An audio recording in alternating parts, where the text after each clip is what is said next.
Story 1. As a widow, I feel like I would need a widower. It seems like we would both be a bit more understanding of each other. Story 2. This is a weird question I always ask. Do they believe in dinosaurs? I once dated a man so religious he did not believe dinosaurs existed because they are not mentioned in the Bible. Now I make sure potential partners have a minimum level of intelligence. Story 3. I need someone who understands and supports my occasional need to disappear into the mountains for days at a time, or who will go with me. Story 4. They must be unquestionably an asset, not a liability in a zombie apocalypse. Story 5. They have loose cartilage at the tip of their nose so it wiggles slightly when they talk. Story 6. As a lesbian, her parents should know. I am not hiding who I am. Story 7. Okay, it's kind of weird, but I find juggling hot.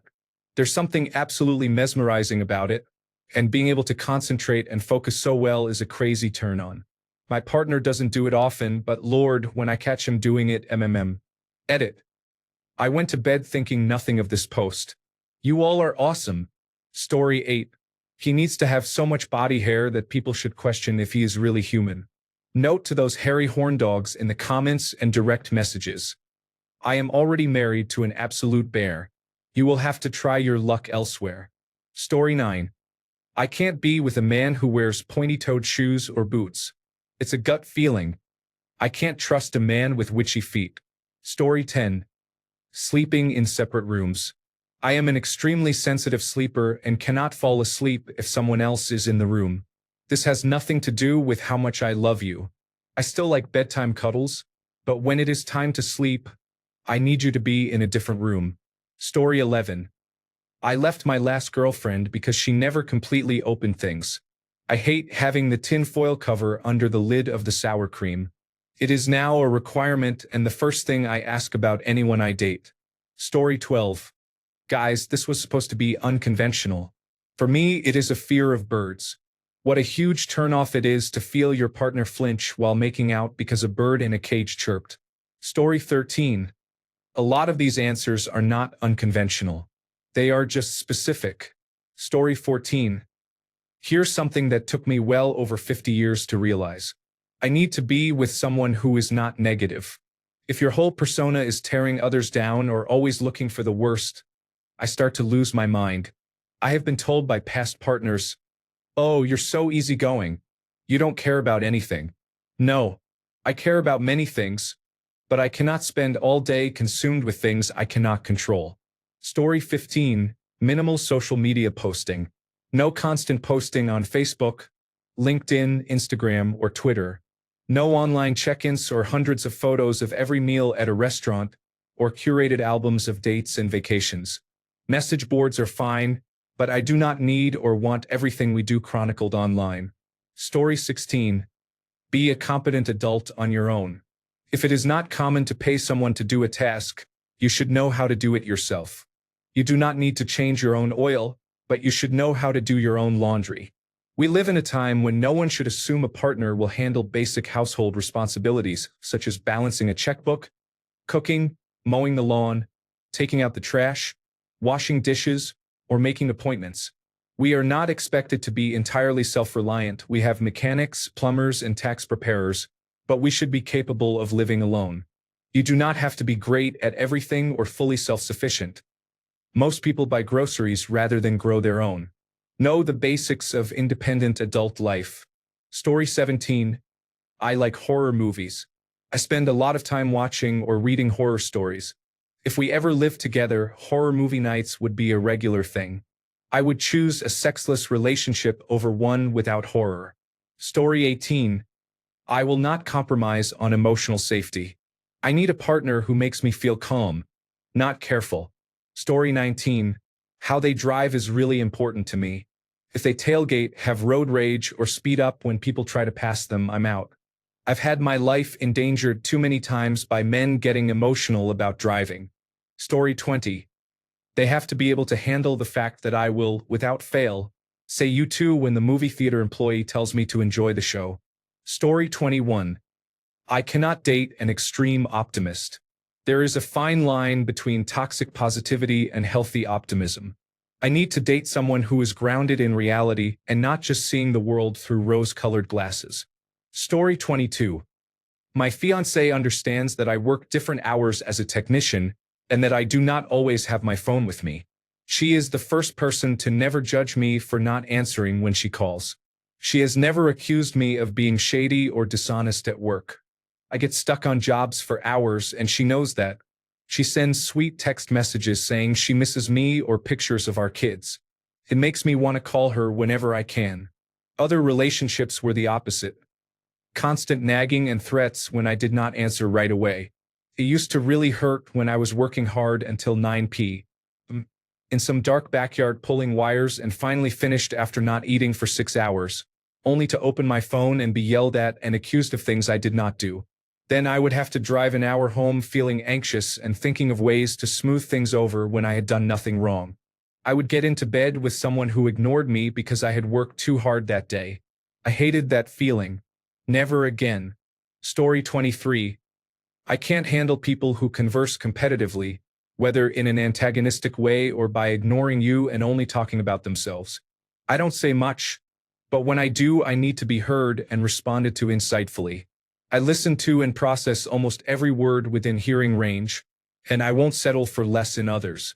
Story 24. Overlapping music tastes. Sharing music is something of a love language to me. I connect deeply to those who are moved by the things and sounds that move me. I feel seen on a deeper level rather than being with someone who shrugs off the playlist I thoughtfully made for them as passive elevator music. If their tastes are very different or if it is not that important to them, it is hard for me to feel like we share the same heart, as cheesy as it sounds. These days I'd rather go to concerts solo versus dragging anyone begrudgingly to be a seat filler. I've even met some nice people while standing around, but nothing beats grabbing dinner and drinks before a show with an equally enthusiastic partner, conspiring over what songs they might play and recalling past set lists. It may be only music, but it is my idea of a great date, so it makes sense to do that with someone who shares the same love for it. Essentially, I am looking for my indie folk twin flame. Story 25. I have a unisex name. I would never consider being with someone who has the same first name as I do. Story 26. I don't know if it's unconventional, but I believe partners should have their own hobbies and friends. I don't want us to live the same life and have nothing new to talk about because we did everything together. Story 27. This is unconventional, but I have never considered it a deal breaker. I have learned I like when people are at my pace. I am either very fast or very slow in life. I am a brisk walker and cannot stand people who drag their feet. I am a slow, mindful eater, and it is intimidating when someone inhales their food. Our energies have to feel right together. Story 28.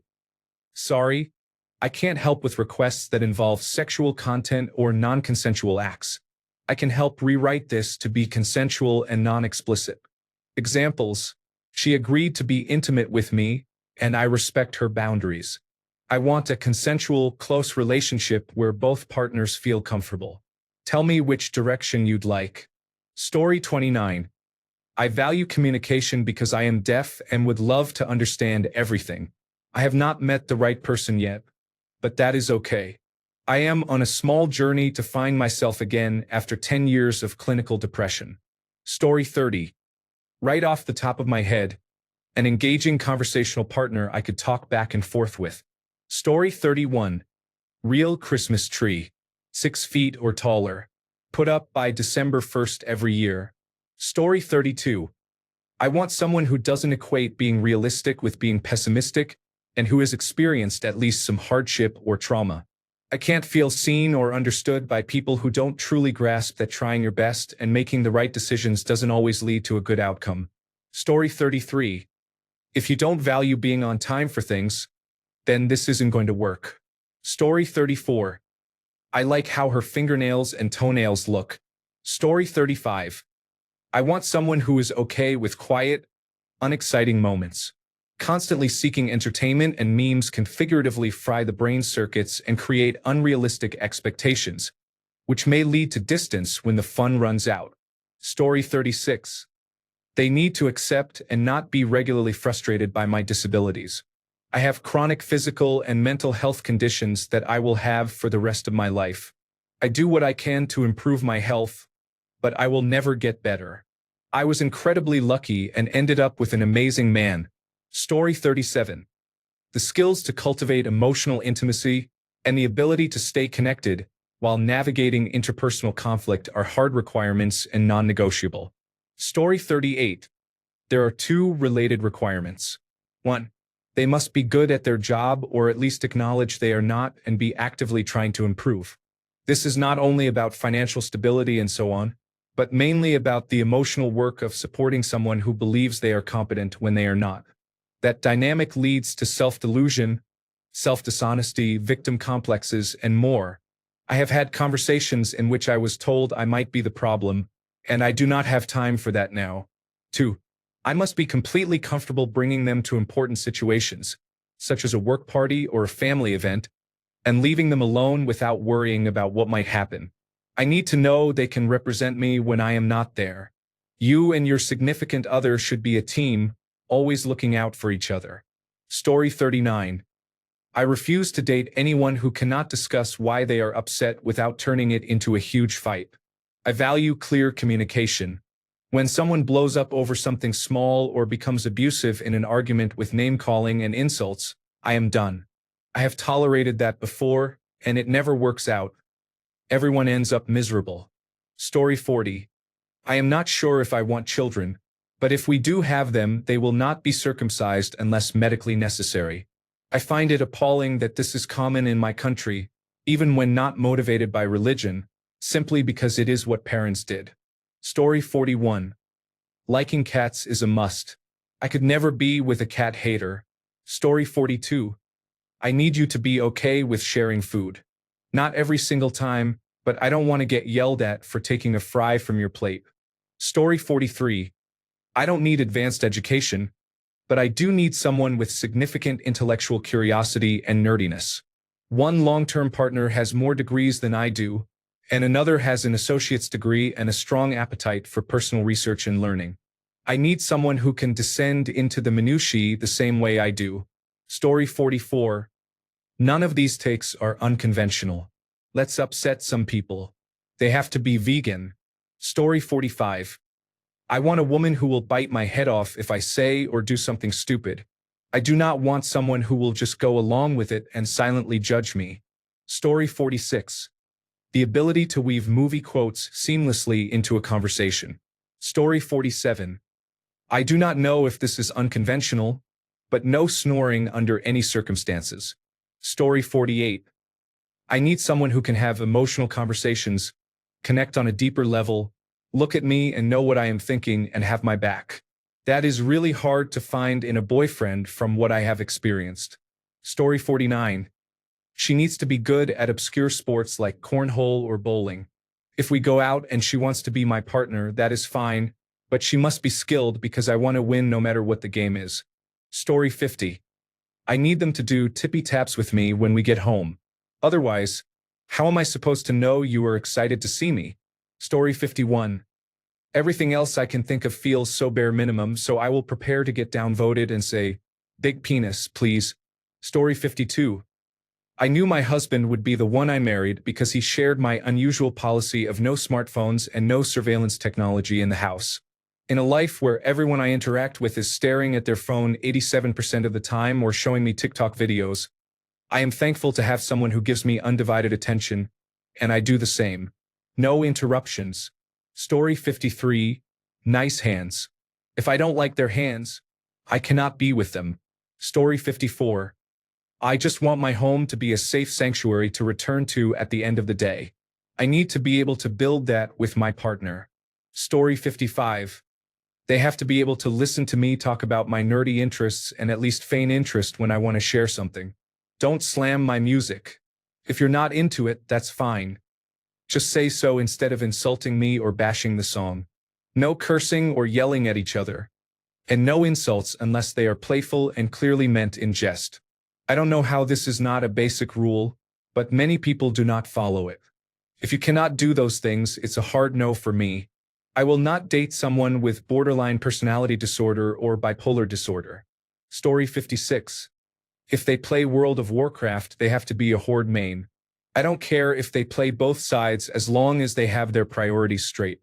Story 57. If he's a dude, his hair should be longer than mine. I want everyone I date to be able to engage in emotional and intellectual conversations with me. Story 58. He must look like William Sasso. I do not fully understand it myself, but I like big, white, corn-fed, broad, bald men. I cannot help it. They are white-hot kryptonite to me. They call me ogre lover. I date Shrek-looking men. That big boy sketch on Saturday Night Live was not a joke to me. If I were single and walked into a bar and saw a 30-something man in a big and tall Hawaiian shirt, Crocs, and khaki shorts, I would not know what to do. Actually, I know exactly what I would do. I would do him.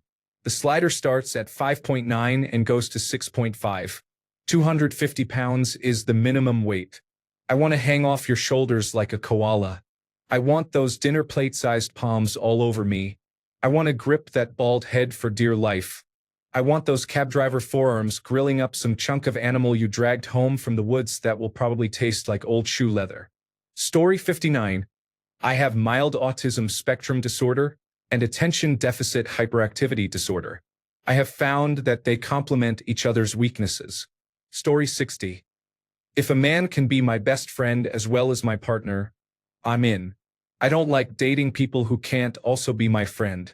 Things get freaky and fun when you're friends, too. Story 61. Recently, I've noticed among people I know that I can't be the only person they love and care about.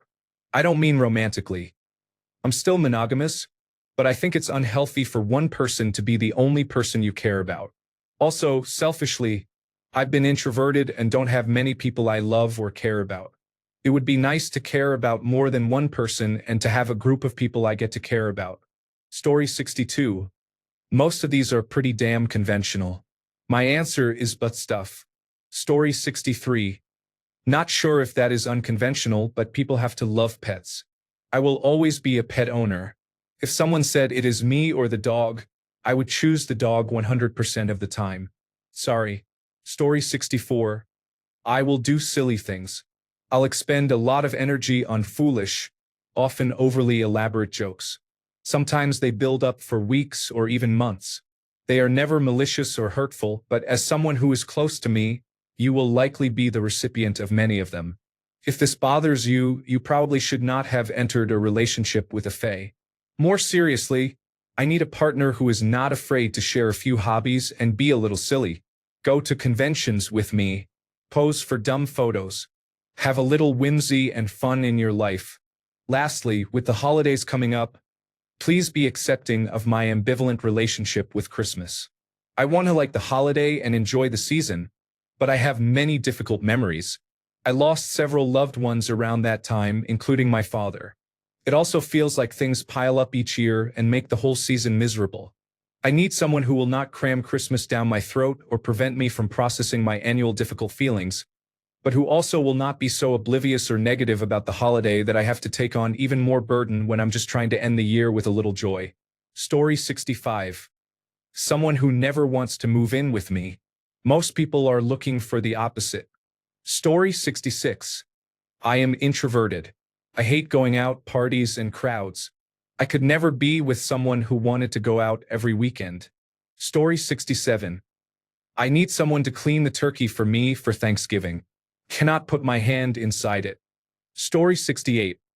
I want someone who is curious and excited about learning and who shows some cross-cultural competence, or at least a willingness to learn. I am a teacher of English language learners, and I cannot be with someone who does not want to learn and grow as a person. I ended a 10-year relationship after an international trip to my home country that brought all these issues to the forefront. First, my partner never asked questions or tried to learn about other people's lives or cultures. Traveling with them was horrendous because they did not research cultural norms before we arrived or even ask me what to do or avoid, and they ended up acting rude. When I pointed out that a behavior was rude in my culture, they said it was what they always did and kept following their own norms, drawing unfriendly looks and making me feel I should apologize for their behavior. I did not apologize because I did not want to embarrass my partner, but I felt very uncomfortable. They had no interest in trying new things. They would not try local food, visit museums, or take part in activities unique to the place. They wanted to do the same things they did at home and eat the same foods.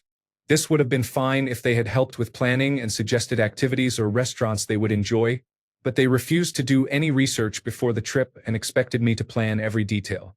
Even when I asked what they wanted or gave simple choices, they said they had no opinion and that whatever I liked would be fine. Once we arrived, they complained about everything I had planned. The food was strange, the activities were boring, and the prices were too high.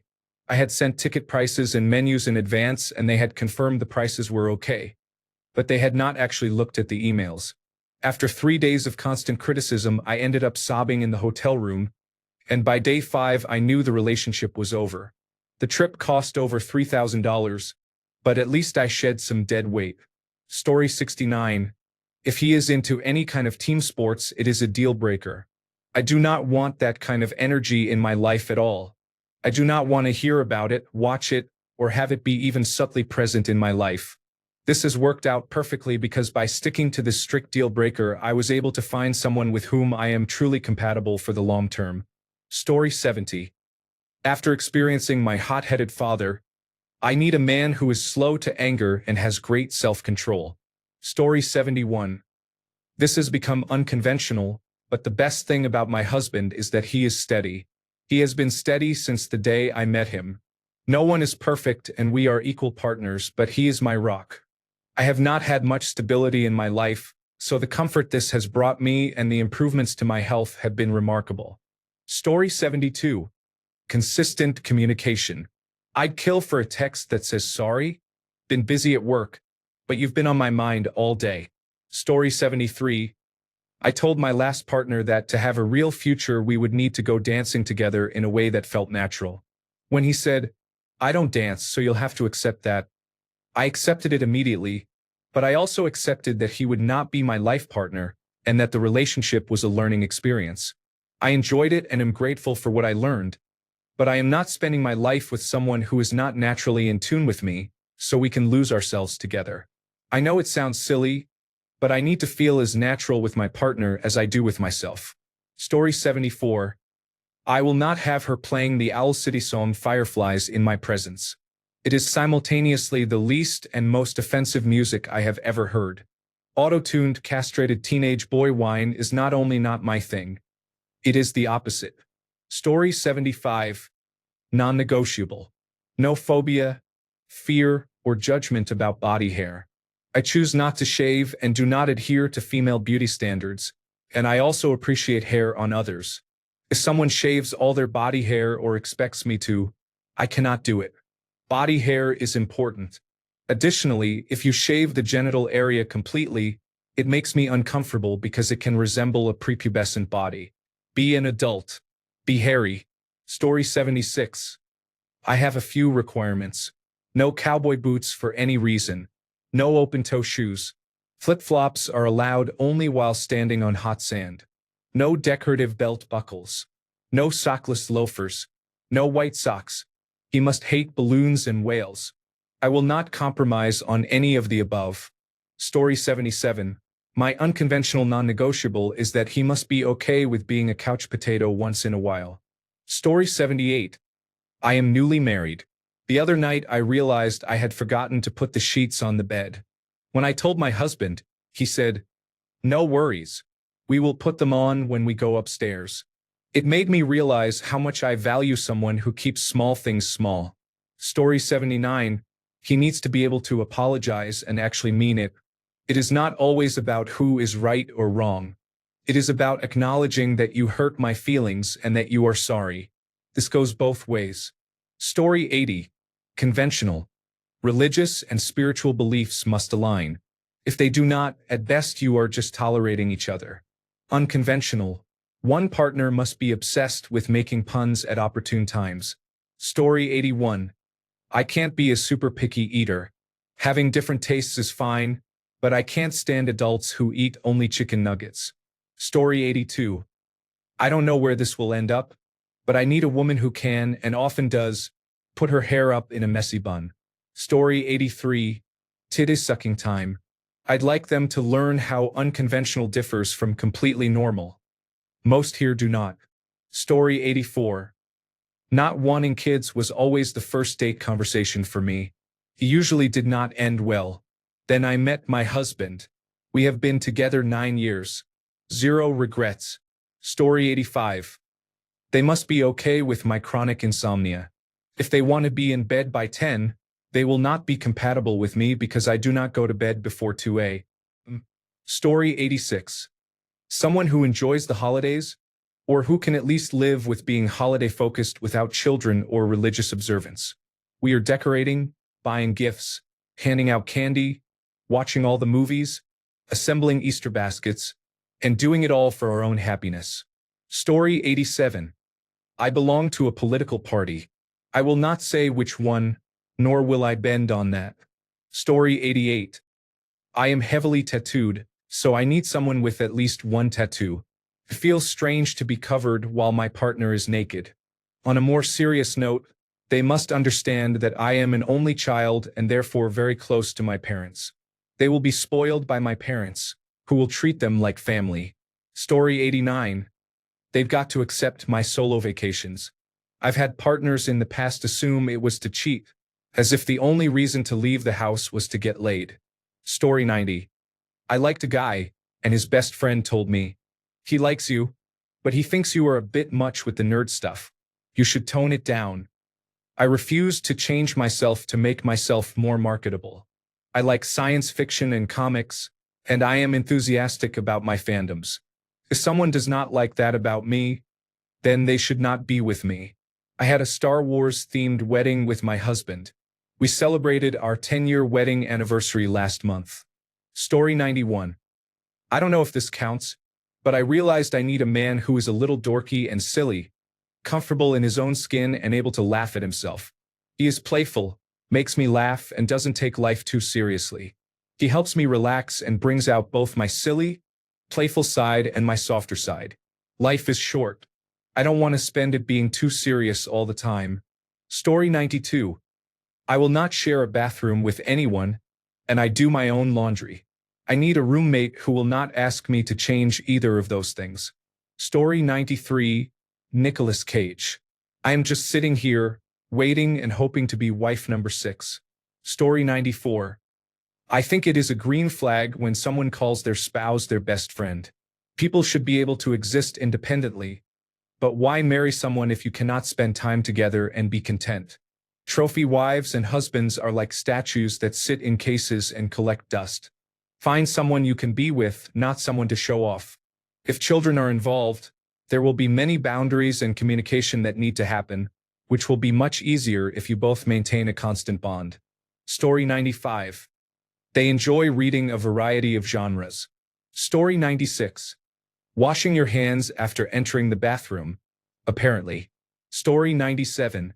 Must love dogs.